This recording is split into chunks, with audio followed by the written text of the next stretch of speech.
How to make Roblox group chat. Hi everyone, welcome back to our channel. So in this video tutorial, we'll be discussing about making Roblox group chat. So now let's get started.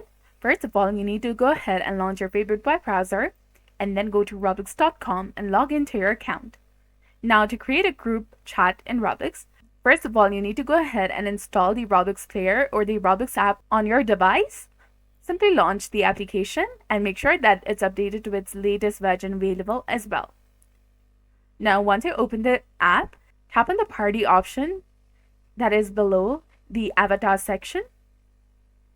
Now, once you do that, tap on the icon that looks like multiple people, which is the communities option. This will bring up your friends list. Now select at least 2 friends that you want to add to the group. For that, tap on this plus icon in the top. Select any friends that you'd like to add and then tap on create. Now tap on the top again and enter the group name. Tap on save, which is highlighted in black color, and you'll be done. So this is how you can create a Roblox group chat. So if you found this video helpful, don't forget to like, comment, share, and subscribe to our channel. Thanks for watching. See you in the next one.